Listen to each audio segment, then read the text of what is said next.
Sunday horror আমি যাযাবর চিরঞ্জিতের আজকের নিবেদন শুনুন। Count Camino castle. কি ভাবলেন আমরা হারিয়ে গেছি, চলে গেছি ইউটিউব থেকে?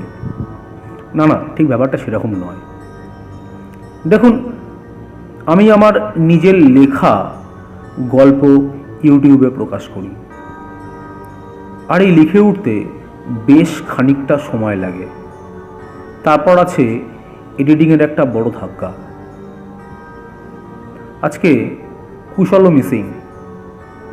মিসিং মানে ও নিজের কাজের চাপে আমাকে এডিট করে দিতে পারছে না।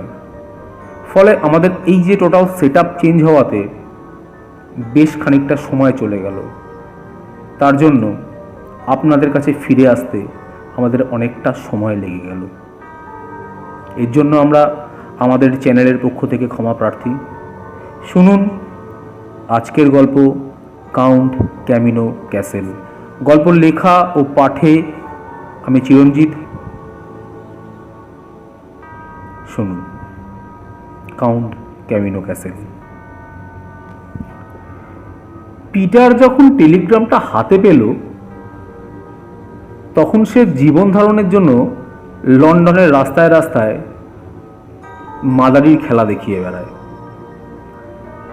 সঙ্গে থাকে তার প্রেমিক সারা আর তার প্রাণের চেয়েও প্রিয় বন্ধু আর্থার। সারাদিনে সাকুল্যে রোজগার কয়েক পেনি। যে দিনটা হয়তো খুব ভালো যায় সেদিনকে রোজগার 1 পাউন্ড কি 2 পাউন্ড। এই দিয়ে তিনজনের দুবেলা পেট ভরে খাওয়ার জোটে বটে, কিন্তু ভদ্রস্থ জায়গায় বাস করার মতো সামর্থ্য তাদের হয় না। তাই লন্ডন শহরের বাইরে কুলিকামিনদের বস্তিতে একটা কোনো মতে চলনসই ঘরে বাস করে পিটার আর আর্থার। সারা সেই বস্তিতেই তার মায়ের সাথে একটা অন্য ঘরে থাকে।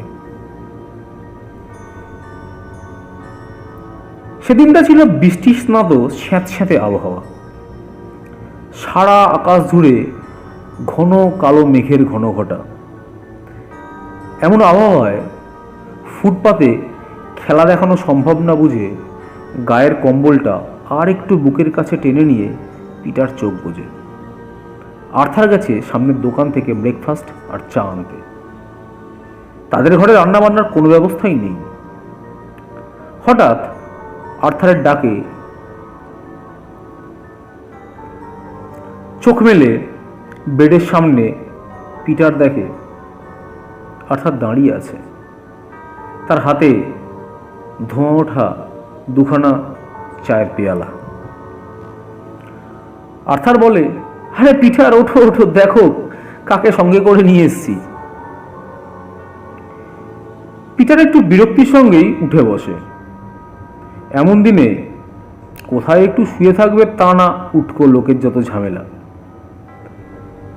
পিটার উঠে বসার পর ঘরের আবছায়া আলোতে দেখে আর্থারের পেছনে একটা শীর্ণকায় কঙ্কালসার বেটে খাটো লোক দাঁড়িয়ে আছে। মুখের রং বড্ড ফ্যাকাশে। হঠাৎ দেখলে মনে হয় যেন কোনো জাদুঘরে রাখা মমি এইমাত্র তার আধার ছেড়ে উঠে এসছে। লোকটা এতক্ষণ আর্থারের পেছনে দাঁড়িয়েছিল, তাই পিটারের চোখে পড়েনি। পিটার উঠে বসতেই লোকটা পিটারের দিকে হাত বাড়িয়ে করমর্দন করে বলে, গুড মর্নিং স্যার। পিটার মাথা নেড়ে সায় জানায়। লোকটার হাত এত ঠান্ডা যে পিটারের সারা শরীরে কাঁপুনি ধরিয়ে দেয়। আর্থার তখনই চায়ের পেয়ালাটা পিটারের হাতে দিলে পিটার 2 হাত দিয়ে হাতটাকে গরম করবার জন্য পেয়ালাটাকে চেপে ধরে। লোকটা বলে, হ্যাম্পশায়ারের কাউন্ট ক্যামিনো ক্যাসেল থেকে আপনার জন্য একটা টেলিগ্রাম আছে। এই বলে লোকটা একটা টেলিগ্রাম বার করে পিটারের হাতে দেয়। পিটার ভালো করে 2-3 বার টেলিগ্রামটা পড়ে অবাক দৃষ্টিতে আর্থারের দিকে তাকায়। তারপর সেই টেলিগ্রামটা কাঁপা কাঁপা হাতে আর্থারের দিকে বাড়িয়ে দেয়। টেলিগ্রামটা নেওয়ার সময় আর্থার বলে, কি হয়েছে পিটার? পিটার আস্তে আস্তে বলে, আর্থার পড়ে দেখ টেলিগ্রামটার মধ্যে কি লেখা আছে। আর্থার দেখে তাতে লেখা আছে, পিটারের ঠাকুরদা কাউন্ট ক্যামিনো মারা যাবার সময় উইল করে তার তৈরি ক্যাসেল ও তার নগদ 50,000 পাউন্ড তার একমাত্র উত্তরাধিকারী পিটারকে দিয়ে গেছেন। সেই সঙ্গে পিটারের বাবাকে তেজ্যপুত্র করার জন্য ক্ষমাও প্রার্থনা করেছেন। আর্থারের চোখটা আনন্দে নেচে ওঠে। কিছুক্ষণের মধ্যে সেই আনন্দ পিটারের মধ্যেও সংক্রমিত হয়। আস্তাকুড়োতে পড়ে ধুঁকতে থাকা এই জীবন যে কোনোদিনও সুখের মুখ দেখবে, বস্তি থেকে রাজপ্রাসাদের পথ যে এত সংকীর্ণ, এই চিন্তাতেই পিটার যেন কোথায় ভেসে যায়। এটাও তলিয়ে ভেবে দেখে না তার বর্তমান ঠিকানা এই লোকটা কিভাবে জোগাড় করলো। যদি করত তাহলে পিটারের শেষ পরিণতি হয়তো এত ভয়ানক হতো না। থাক, সে কথা সময় মতোই যথাসময়ে বলবো। দাঁড়িয়ে থাকা লোকটা বলে ওঠে, ওকে স্যার, আমি চলি, আমার কাজ এখানেই শেষ। আগামী পরশু আপনি দুপুরে ট্রেনে হ্যাম্পশায়ার চলে যাবেন। আপনার সার্ভেন্ট আপনার জন্য স্টেশনে অপেক্ষা করবে। বলে লোকটা কুয়াশামাখা আবছায়া আলোয় অদৃশ্য হয়ে যায়। পাঠকগণ বা শ্রোতাগণ, এখানে ক্যামিনো ক্যাসেলের ইতিহাস না জানলে গল্পটা বড্ড একপেশে হয়ে পড়বে। তাই এখানে ক্যাসেলের ইতিহাস একটু বর্ণনা করে রাখি। 1820 সালে মিস্টার ক্যামিনো হ্যাম্পশায়ারের এই ক্যাসেলটি তৈরি করান। ক্যাসেলটির গড়ন অনেকটা মধ্যযুগীয় দুর্গের মতো। মিস্টার ক্যামিনো ছিলেন ভাগ্যান্বেষী মানুষ। তখন ইস্ট ইন্ডিয়া কোম্পানির দখলদারি আর শাসন চলছে পৃথিবীর নানা দেশে। শোনা যায় মিস্টার ক্যামিনো ভাগ্যান্বেষণে চেপে বসেন কোম্পানির জাহাজে, গিয়ে পৌঁছান সুদূর আফ্রিকা মহাদেশে। ওখানে নাকি উনি খুঁজে পান অপার ঐশ্বর্য। তবে সেই ঐশ্বর্য যে কি তা কেউ সঠিকভাবে বলতে পারে না। এরপর তিনি ইংল্যান্ডে ফিরে এসে হ্যাম্পশায়ারে বিশাল ক্যাসেল তৈরি করে কাউন্ট হয়ে বসেন। ক্যামিনো যখন হ্যাম্পশায়ারে কাউন্ট হয়ে বসেন, তখন তার মা আর তার বড় ভাই ইংল্যান্ডের কাপড় কলে কাজ করে এদো বস্তিতে থেকে কোনো রকমের জীবন অতিবাহিত করছেন। তিনি এতটাই স্বার্থপর আর নিষ্ঠুর প্রকৃতির ছিলেন যে মা আর বড় ভাইকে নিজের কাছে নিয়ে এসে রাখা তো দূরস্থ, তাদের কষ্টের কথা জানা সত্ত্বেও সামান্য অর্থটুকু পর্যন্ত সাহায্য করেননি। তিনি ছিলেন অবিবাহিত, তাই এত সম্পত্তি যে তিনি কার জন্য সঞ্চয় করছিলেন আশেপাশের মানুষের তা বোধগম্য হয়নি। সেই স্বার্থপর নিষ্ঠুর লোভী মানুষটা আজ মারা যাবার পর তার নাতিকে এত সম্পত্তি দিয়ে গেলেন, এটাই বড় আশ্চর্যকর। হয়তো মারা যাবার সময় তার বড় ভাইয়ের বংশধর, তার পরিবারের একমাত্র প্রদীপ, তাকে এত সম্পত্তি দিয়ে গেলেন, এটা একটা বড় আশ্চর্যকর বিষয়। হয়তো মারা যাওয়ার সময় তার বোধ জন্মেছিল। এছাড়া এনার অন্য কোনো ব্যাখ্যা দেওয়া সম্ভব নয়। দিন দুয়েক বৃষ্টির পর আজ সকাল থেকে আবহাওয়া বেশ পরিষ্কার। তবে সূর্য ওঠার সঙ্গে সঙ্গে শীতটা বেশ জাঁকিয়ে পড়েছে। পিটার আর আর্থার লন্ডন সেন্ট্রাল থেকে চেপে বসে হ্যাম্পশায়ারগামী ট্রেনে। সারা চোখের জলে ওদের বিদায় দেয়। পিটার কথা দিয়ে যায় খুব শীঘ্রই এসে সারাকে নিয়ে যাবে। এই খ্রিস্টমাসেই ওরা বিয়ে করবে। সত্যি তো, তখন আর চিন্তা কিসের? আজ তো পিটার ইংল্যান্ডের ধনী ব্যক্তিদের মধ্যে একজন। লন্ডন সেন্ট্রাল থেকে ঠিক বেলা 2টোয় ট্রেনটা ছাড়ে। স্টিম ইঞ্জিনে টানা ট্রেন এক রাশ সাদা ধোঁয়া ছাড়তে ছাড়তে রওনা দেয় হ্যাম্পশায়ারের উদ্দেশ্যে। আজ পিটারের পরনে গলাবন্ধ কোট, টাই, প্যান্ট আর হ্যাট। তাকে দেখে কে বলবে এই পিটারই কদিন আগে লন্ডনের রাস্তায় খেলা দেখিয়ে বেড়াতো। আর্থারের পরনেও জমকালো পোশাক। আজ তারা দুজনেই খুব খুশি। যিশু যে বড়দিনে তাদের জন্য এই উপহার পাঠাবেন তা তারা অতি বড় কল্পনাতেও ভেবে দেখতে পারেননি। ট্রেন যখন হ্যাম্পশায়ার স্টেশনে ঢোকে তখন ঘড়ির কাঁটা 5টা ছুঁই ছুঁই। ডিসেম্বর মাসের এই সময়টাতে সূর্য খুব তাড়াতাড়ি অস্ত যায়, তাই ঘড়িতে 5টা বাজলেও চারিদিক বেশ গভীর অন্ধকারে ডুবে গেছে এরই মধ্যে। স্টেশনে ট্রেন থামলে হাতে গোনা কয়েকজনই ট্রেন থেকে নেমে অন্ধকারের মধ্যে হারিয়ে যায়। হঠাৎ পিটারদের পিছন থেকে একটা ফ্যাস ফ্যাসে গলা শোনা যায়, স্যার আপনি কি পিটার? পিটার একটু চমকে পিছনে ফিরে স্টেশনের গ্যাসের বাতিতে লক্ষ্য করে এক দীর্ঘকায় বলিষ্ঠ পুরুষ তার দিকে প্রশ্নটা ছুড়ে দিয়ে কুতকুতে চোখে তাকে আপাদ মস্তক নিরীক্ষণ করছে। পিটার বলে, হ্যাঁ আমিই পিটার, কিন্তু আপনি? লোকটা বলে, আমি ক্যাসেলের সার্ভেন্ট নিমো। তা আপনার সঙ্গে টেলিগ্রামটা আছে তো? পিটার বলে, ও শিওর। এই বলে পিটার টেলিগ্রামটা বার করে নিমোর দিকে বাড়িয়ে দেয়। আর্থার পিটারের কানের কাছে মুখ এনে ফিসফিস করে বলে, এই বুনো ষাঁড়টার সঙ্গে ক্যাসেলে থাকতে হবে ভেবেই তো অস্বস্তি হচ্ছে পিটার। পিটার নিমোকে কিছু বুঝতে না দিয়ে আর্থারের দিকে হাসি হাসি মুখে তাকায়। নিমোকে দেখেই বোঝা যায় ও জাতিতে আফ্রিকান। বয়স 60-এর ওপরে, মাথার ধূসর চুল ছোট করে ছাঁটা, লম্বায় প্রায় 6.5 ফুট, বিশাল বুকের ছাতি, তেমনি দেখনসই হাতের পেশি। প্রচণ্ড শীতে কোট পরে থাকলেও একবার নিমোকে যে কেউ বলে দিতে পারে এই লোকটার গায়ে রয়েছে 10টা হাতির সমান বল। নিমো সেই রকমই ফ্যাসফ্যাসে কণ্ঠে বলে ওঠে, ওই দিক দিয়ে স্টেশনের বাইরে চলুন, আপনাদের জন্য ঘোড়ার গাড়ি অপেক্ষা করছে। স্টেশন থেকে বাইরে আসতেই শীতের ঝাপটা এসে লাগে চোখে মুখে। এখানে শীতটা লন্ডনের থেকেও বেশ খানিকটা বেশি।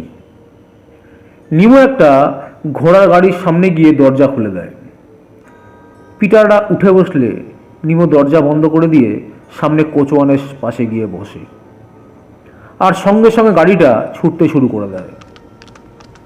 দুর্দান্ত শীতে ওদের হাড় অবধি কাঁপিয়ে দিয়েছিল। গাড়ির ভেতরে বসে ওরা একটু আরাম বোধ করে। পিটার চোখ বুজে শরীরটাকে গদির ওপর এলিয়ে দেয়। প্রায় ঘন্টাখানেক চলার পর গাড়িটা হঠাৎ থেমে যায়। এরপরেই নিমোর গলা শোনা যায়, নেমে আসুন স্যার। পিটাররা যখন গাড়ি থেকে নামে ঠিক তখনই ক্যাসেলের গ্র্যান্ডফাদার ক্লক ঢং ঢং করে 6টার ঘন্টা বাজায়। সবে 6টা, কিন্তু মনে হয় মধ্যরাত আসন্ন। চারিদিকের পরিবেশ অদ্ভুত এক নিস্তব্ধতা বিরাজ করছে। ক্যাসেলের গেটে লণ্ঠন হাতে একটা ছায়ামূর্তিকে দূর থেকে ওরা দাঁড়িয়ে থাকতে দেখে। নিমোর পিছন পিছন পিটার আর আর্থার ক্যাসেলের গেটের কাছে এগিয়ে যায়। ক্যাসেলে ঢুকেই কেন যেন আর্থারের মনে হয় এটা একটা মৃত্যুপুরী। এখানে ঢোকার রাস্তা আছে, কিন্তু বেরোনোর রাস্তা নেই। কথাটা সে পিটারকে বলতে এগিয়ে যেতেই নিমোর দিকে তাকিয়ে দেখে নিমোর চোখগুলো যেন আগুনের ভাটার মতো জল করছে। ভয়ে আর্থার পিটারের কাছ থেকে দূরে সরে আসে। তারপর আবার নিমোর দিকে তাকিয়ে দেখে সব স্বাভাবিক। তবে কি সে ভয় পেয়েছে? এটা তারই ভুল। ক্যাসেলের দরজায় যে লন্ডন হতে দাঁড়িয়েছিল তার নাম মিসেস মারিয়া। সে এই ক্যাসেলের কুক কাম লেডি সার্ভেন্ট। নিমই পরিচয় করিয়ে দেয় ওদের সঙ্গে। পিটাররা মারিয়ার পিছন পিছন একটা লম্বা অন্ধকার করিডোর পেরিয়ে ঘোরানো সিঁড়ি বেয়ে উঠে আসে ক্যাসেলের ওপর তলায়। তারপর মারিয়া ওদের পথ দেখিয়ে নির্দিষ্ট ঘরে নিয়ে যায়। এই ঘরেই রাতে তাদের থাকার ব্যবস্থা হয়েছে। ঘরে রাখা একটা দড়ি দেখিয়ে মারিয়া বলে, স্যার, কোনো দরকার হলে দড়িটা ধরে টান দেবেন, আমি তখনই হাজির হয়ে যাব। রাতে আর ঘরের বাইরে বার হবেন না আপনারা। দরজা দিয়ে দিন, ডিনার 8টার মধ্যে আপনাদের ঘরে আমিই পৌঁছে দিয়ে যাব। মারিয়া চলে যেতেই আর্থার বলে, কি ব্যাপার বলতো পিটার, ঘরের বাইরে বেরোতে বারণ করলো কেন? আমার কিন্তু এই ক্যাসেলে পা দেওয়ার পর থেকেই এখানকার চারপাশের পরিবেশ কেমন অস্বাভাবিক মনে হচ্ছে। ভালো করে খোঁজখবর না নিয়ে আসাটা মনে হয় ঠিক হয়নি রে। পিটার হেসে বলে, ধুর, আরে আমরা হলো শহুরে মানুষ, তাই এই গ্রাম্য পরিবেশে এত বড় ক্যাসেলে প্রথম প্রথম একটু অস্বস্তি হচ্ছে। ও 2-1 দিনের মধ্যেই ঠিক হয়ে যাবে। অগত্যা আর্থার চুপ করে যায়। ঘড়ির কাঁটা মিলিয়ে ঠিক 8টার সময় মারিয়া ওদের খাবার পৌঁছে দেয়। আবার একবার সাবধান করে দিয়ে বলে, এদিকে রাতে নেকড়েরা খুব উপদ্রব করে, তাই ভুলেও ঘরের বাইরে বেরোবেন না, দরজা বন্ধ করে দিন। প্রচণ্ড শীতের হাত থেকে বাঁচার জন্য পিটার কম্বলটাকে আষ্টে পৃষ্ঠে মুড়ি দিয়ে শোয়। আর্থার বাথরুম থেকে ফিরে দেখে পিটার গভীর ঘুমে আচ্ছন্ন। ও তখন লণ্ঠনটা কমিয়ে কম্বলটা গায়ে জড়িয়ে নেয়। কি নরম বিছানা, সুগন্ধি কম্বল। শুতেই 2 চোখে ঘুম নেমে আসে। রাত কটা হবে বোঝা যায় না। পিটার আস্তে আস্তে আর্থারকে ডাকে, আর্থার, আর্থার। আর্থার মৃদু আলোয় পিটারের দিকে তাকিয়ে দেখে পিটারের চোখ দুটো ভয়ে অস্বাভাবিক বড় হয়ে ঠেলে বেরিয়ে এসছে। আর্থার কিছু বলতে উদ্যত হলে পিটার ঠোঁটের ওপর আঙুল রেখে চুপ করতে বলে। তারপর আর্থারের কানের কাছে মুখ নিয়ে ফিসফিস করে বলে, কিছু শুনতে পাচ্ছিস? আর্থার কান পেতে শোনার চেষ্টা করে। ওর মনে হয় কারা যেন সদল বলে ঘরের বাইরের করিডোর ধরে দাপিয়ে বেড়াচ্ছে। মনে হচ্ছে এক্ষুনি দরজা ভেঙে ওদের উপর ঝাঁপিয়ে পড়বে। আর্থার কে বলে চিৎকার করতে যেতেই পিটার ওর মুখ চেপে ধরে। এই ভয়ঙ্কর শীতেও দুজনের কপালে দেখা দেয় বিন্দু বিন্দু ঘাম। সেদিন রাতে আর বিশেষ কিছু হয় না, বাকি রাতটা নির্বিঘ্নেই কাটে। তবুও পিটার আর আর্থার অনেক রাত পর্যন্ত ভয়ে জড়সড় হয়ে বসে কাটায়। তাই ঘুম ভাঙতে দুজনেরই বেশ বেলা হয়ে যায়। ঘুম থেকে উঠে ঘন্টি বাজাতেই মারিয়া গরম কফি আর ব্রেকফাস্ট নিয়ে হাজির হয়। ব্রেকফাস্ট ছেড়ে দুজনে উঠে আসে ক্যাসেলের ছাদে। চোখ জুড়িয়ে যায় দুজনের। শীতের নরম রোদ গায়ে লাগিয়ে দুজনে চারপাশটা দেখতে থাকে। দক্ষিণে উইলো ফারের বিরাট বন, উত্তরে দিগন্ত বিস্তৃত বড় বড় ঘাসের জঙ্গল, পূর্বে বেশ কিছু দূর পর্যন্ত ঢেউ খেলানো জমি, আর তারপর দূরে দেখা যায় একটা গ্রামের সীমারেখা। পশ্চিম দিকে সবুজ গমের ক্ষেত। ঠিক সেই সময় ক্যাসেল থেকে কিছু দূরে নিমোকে দেখা যায়। ফারের জঙ্গল থেকে বেরিয়ে আসছে সে। আর্থার বলে, চল পিটার, নিমোর কাছে গিয়ে কাল রাতের ঘটনাটার কথা জিজ্ঞেস করি। পিটার বলে, এখনই না, আগে আর কদিন দেখি এমন হয় কি না, তারপর না হয় জিজ্ঞেস করা যাবে। দুজনে ক্যাসেলের ছাদ থেকে নেমে ক্যাসেলের প্রধান প্রবেশপথ ধরে বাইরে এসে দাঁড়ায়। না, নিমো, মারিয়া কাউকেই চোখে পড়ে না। পিটার বলে, চল আর্থার, গ্রামের দিকটা একটু হেঁটে আসি। পায়ে পায়ে ওরা চলতে থাকে গ্রামের দিকে। সমুদ্র তরঙ্গের মতো ঢেউ খেলানো জমি। কিছু দূর চলার পর একজন বয়স্ক লোককে ওরা দেখতে পায়। পিটারদের দেখে উনি নিজে এগিয়ে এসেই পরিচয় করেন। তার নাম থমাস। বয়স দেখলে মনে হয় 70 পেরিয়েছে। মুখের চামড়া শিথিল হয়ে গেছে, দাঁত বেশ কয়েকটা পড়ে গেছে। থমাস বলে, বাবারা, আগে তো কোনোদিনও দেখিনি তোমাদের। কোথা থেকে আসছো তোমরা? কোথায় থাকো? পিটার বলে, ওই যে ক্যাসেল দেখতে পাচ্ছেন, ওটা আমার গ্র্যান্ডপা, মানে মিস্টার ক্যামিনোর ক্যাসেল। উনি মারা যাওয়ার সময় উইল করে ওই ক্যাসেল এবং তার সমস্ত স্থাবর অস্থাবর সম্পত্তি আমাকে দিয়ে গেছেন। থমাস থেমে থেমে বলে, কাউন্ট ক্যামিনো মারা গেছেন? এও কি সম্ভব? এমন সময় কিছু দূরে দেখা যায় নিমোকে হন্তদন্ত হয়ে ওদের দিকে এগিয়ে আসছে। বুড়ো থমাস আরো কিছু বলতে গিয়ে চুপ করে যায়। তারপর ফিসফিস করে বলে, চলে যাও বাচ্চারা, এখানে থাকলে মারা পড়বে। ততক্ষণে নিমো ওদের কাছে চলে এসছে। সে বুড়ো থমাসের দিকে একবার কটমট করে তাকিয়ে তারপর পিটারদের দিকে ঘুরে বলে, স্যার চলুন, উকিলবাবু এসছে, কী সব কাগজপত্র সই করতে হবে। তারপর থমাসের দিকে তাকিয়ে পিটারকে বলে, আপনি হলেন বর্তমান কাউন্ট। আপনি কি ওই সব গরিব ভিখারি ছোট লোকদের সঙ্গে কথা বলে নিজের সম্মান নষ্ট করতে চাইছেন? এটা কি আপনাকে শোভা পায়? চলুন চলুন, দেরি করবেন না। পিটার ঘুরে দেখে অপমানে থমাসের মুখ কেমন জানি থমথমে হয়ে উঠেছে। ক্যাসেলে ফিরে ওরা দেখে নিচের ডাইনিং রুমে একজন প্রবীণ ভদ্রলোক বসে আছে। গায়ে গলাবন্ধ ফারের জ্যাকেট আর উলেন প্যান্ট, মাথায় হ্যাট। উনি বলেন, মিস্টার পিটার, আপনার গ্র্যান্ডপা মারা যাওয়ার সময় এই বিশাল স্থাবর অস্থাবর সম্পত্তির আপনাকে দিয়ে গেছে। এখন এই সম্পত্তির মালিক আপনিই, কিন্তু আইনত এই সম্পত্তি আপনার হাতে আসতে হলে কিছু আইনি জটিলতার মধ্যে দিয়ে যেতে হবে। আপনি ওইসব নিয়ে কিছু ভাববেন না, আপনি শুধু এই কাগজগুলোতে সই করে দিন। আর্থারকে দেখে বলে, আপনিও তো ওনার বন্ধু, তাহলে সাক্ষী হিসেবে আপনিও এই কাগজগুলোতে সই করুন। ওরা দুজন কথা মতো তাই করে। বেলা হয়েই গিয়েছিল। মারিয়া ওদের দুপুরের খাবার ডাইনিং হলেই দিয়ে দেয়।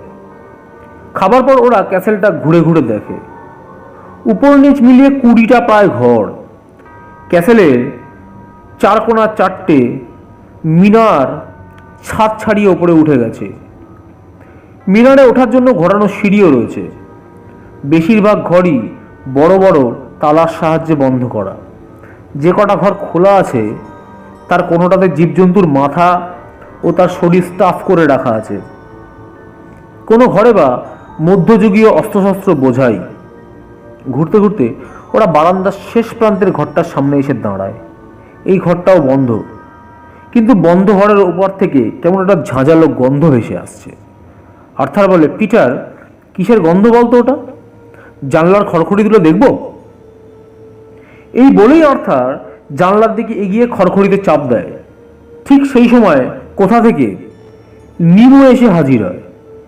পিটার ওর দিকে তাকাতেই মনে হয় ওর চোখ দুটো যেন নেকড়ের মতো জ্বলছে, কিন্তু সেটা এক মুহূর্তের জন্যই। তারপরে সে আর্থারের দিকে তাকিয়ে ফ্যাসফ্যাসে গলায় বলে, ওপরে চলে যান, ভুলেও আর এদিকে আসবেন না। কথাগুলোর মধ্যে কেমন একটা হিংস্রতা ছিল, তাই ওরা আর তলায় দাঁড়ায় না, পায়ে পায়ে উপরে উঠে আসে। সন্ধে নাগাদ মারিয়া কফি দিতে এসে বলে যায়, স্যার, ডিনার ঘরেই দিয়ে যাব 8টা নাগাদ। রাতে ঘর থেকে বের হবেন না, দরজা বন্ধ করে দিন। সেদিন রাতেও সেই দাপাদাপি শোনা যায়, সঙ্গে পরিত্রাহী নেকড়ের ডাক, যেন কোনো অশুভ সংকেত বয়ে আনছে ওই ডাকগুলো। কানে বালিশ চেপে দুজনে শুয়ে থাকে। মধ্যরাত্রের পর সব আবার স্বাভাবিক হয়ে আসে। নেকড়েগুলো যেন তাদের পাশবিক ক্ষুধা নিবৃত্তি হয়েছে বলে শান্ত হয়ে যায়। পরদিন সকালে ব্রেকফাস্ট করে ওরা ক্যাসেল থেকে বেরোতে গিয়ে দেখে ক্যাসেলের দরজা বন্ধ। পিটার নিমো, মারিয়া নাম ধরে অনেক ডাকাডাকি করে, কিন্তু সব ডাকি যেন এই প্রেতপুরীর চার দেওয়ালে প্রতিধ্বনিত হয়ে ফিরে আসে। আর্থার বলে, পিটার, আসার দিন থেকেই কোনো কিছু ভালো ঠেকছে না রে। কোথায় জানি একটা রহস্য লুকিয়ে আছে, গভীর রহস্য। এখনই ক্যাসেল থেকে বেরোতে হবে, নতুবা মন বলছে সামনে কোনো বড় দুর্ঘটনা ঘটবে রে, কোনো বড় বিপদ আসন্ন। পিটার বলে, সে তো বুঝলাম, কিন্তু বেরোবো কি করে? ওরা দুজনে দৌড়ে ছাদে উঠে আসে। ছাদ থেকে নিচের দূরত্ব অনেক, লাফানো সম্ভব নয়। পিটার আর আর্থার ছুটে যায় সেই ঘরগুলো খুঁজতে যেগুলো খোলা ছিল, তার মধ্যে কোনো দড়ি আছে কিনা, কিন্তু কিছুই খুঁজে পায় না ওরা। আবার ওরা ছাদে উঠে আসে। খাঁচায় আটকানো পাখির মতো অজানা ভয় তখন ওরা ছটফট করতে থাকে। এভাবেই সারাটা দিন কেটে যায়, কারোর দেখা মেলে না। সন্ধ্যের পর ওরা যখন ঘরে বসেছিল তখন ক্যাসেলের দরজা খোলার শব্দ পাওয়া যায়। পিটার ছুটে বারান্দায় বেরিয়ে আসে, দেখে নিমো, মারিয়া আর সঙ্গে এক পাল নেকড়ে। পিটার বিপদ আঁচ করেই ঘরে এসে দরজা বন্ধ করে দেয়।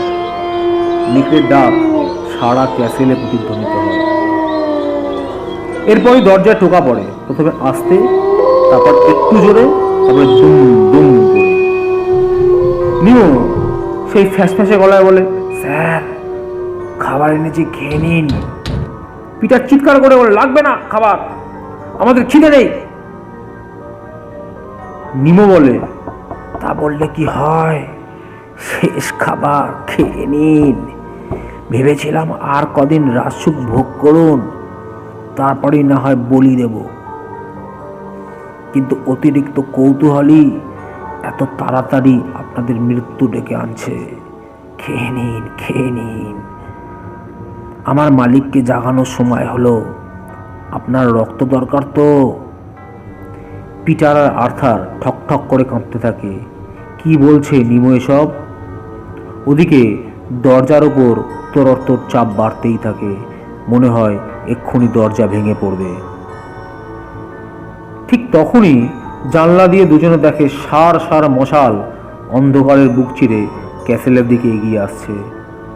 হাজারখানেক বা তার বেশি লোক তো হবেই। দেখতে দেখতে চিৎকার করতে করতে ওরা ক্যাসেলের কাছে এসে পড়ে, আর ক্যাসেলের দরজা খোলা পেয়ে ক্যাসেলে ঢুকে পড়ে। নিমো হয়তো এই আক্রমণের জন্য প্রস্তুত ছিল না।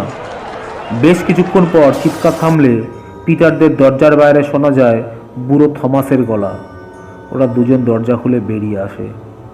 ততক্ষণে ক্যাসেলে থামের সঙ্গে বেঁধে ফেলা হয়েছে নিমো, মারিয়া আর সেই প্রবীণ উকিলকে। কিছু উৎসাহী যুবক বারান্দার শেষ প্রান্তে সেই ঘরটায় তালা ভেঙে বার করে নিয়ে আসে একটা আড়কে ডোবানো দেহ। মশালের আলোয় পিটাররা দেখে, আরে এই তো কাউন্ট ক্যামিনো, এর ছবি তো তারা সারা ক্যাসেলে দেখেছে। মারের চোটে নিমো সব স্বীকার করে। ক্যামিনো আফ্রিকা গিয়ে হীরের খনির সন্ধান যেমন পান, তেমনি সেখান থেকে শিখে আসেন ব্ল্যাক ম্যাজিক। সেই জাদু বলে হাজার হাজার বছর অমর থাকা যায়, কিন্তু মারা যাবার পর পুনরায় বেঁচে উঠতে লাগে সেই পরিবারেরই কোনো না কোনো সদস্যের রক্ত। এভাবেই নিমো, মারিয়া আর কাউন্ট বেঁচে আছে দীর্ঘ বছর। বেশ কয়েকবার কাউন্ট তার বাবা, তার মা, তার দাদা সবাইকে এই ক্যাসেলে আমন্ত্রণ জানিয়ে প্রত্যেককে এইভাবে মেরে ফেলেই তাদের রক্তে বারবার জীবিত হয়ে উঠেছে। এবার পিটারের পালা ছিল। সে বেঁচে উঠতে চেয়েছিল পিটারের রক্তে। এবার তাই পিটারকে ফাঁদে ফেলে নিয়ে আসা হয় এখানে। নেকড়েগুলো নিমোর পোষা নেকড়ে। কাজ শেষ হয়ে গেলে ওদের দিয়ে পিটার আর আর্থারের দেহটাকে খাইয়ে দেওয়া হতো। প্রমাণ লোভ করার জন্য। বুড়ো উকিল টাকার লোভে ওদের সাথে দিয়েছিল। এরপর যা হয় তা বর্ণনা অতীত। গ্রামের সবাই মশাল দিয়ে পুরো ক্যাসেলটা আগুন লাগিয়ে দেয়। নিমো, মারিয়া, উকিল, এমনকি কাউন্টের আরোগ্য ডোবানো মৃতদেহ ছাড় পায় না। ওদের পৈশাচিক চিৎকার, রাতের অন্ধকার খান খান করে সবকিছু মিলিয়ে যায়। আকাশ লাল করে আগুনের লেলিহান শিখা সব গ্রাস করে নেয়। পিটার আর আর্থার কে নিয়ে সবাই যখন গ্রামের দিকে পা বাড়ায় তখন ক্যাসেলের আগুনে আকাশ লাল হয়ে উঠেছে। বুড়ো থমাস বলে, কাউন্টকে ঘিরে একটা প্রবাদ আছে, আমি তা জানতাম। তাই সেদিন তুমি যখন বললে কাউন্ট মারা গেছে আর তুমি তার আত্মীয়, তখনই ব্যাপারটা বুঝে যাই বাবা। তারপর নিমো এসে আমাকে অপমান করে তোমাদের থেকে সরিয়ে দেওয়াতে আমার ধারণাটা বাস্তব রূপ পায়। আমি ক্যাসেলের ওপর নজর রাখি আর ক্যাসেলের দরজা সারাদিন বন্ধ দেখে আর সারাদিন তোমাদের ছাদে এদিক ওদিক করতে দেখে বুঝে যাই যা হবার আজই হবে। তাই সন্ধে হতেই সবাইকে নিয়ে বেরিয়ে পড়ি। নিঃশব্দে অন্ধকারে মিশে গিয়ে দাঁড়াই ক্যাসেলের সামনে। নিমো দরজা খুলেই উপরে উঠে যায়। ও বোঝেনি প্রতিরোধ আসতে চলেছে, সবই প্রভু যিশুর ইচ্ছা। পিটার বলে, আমার রক্তে না হয় কাউন্ট বেঁচে উঠত, কিন্তু নিমো আর মারিয়া বেঁচে থাকতো কার রক্তে? বুড়ো থমাস বলে, হয়তো কাউন্টের রক্তে। অনেক দূরে তখন নেকড়ের ডাক শোনা যায়।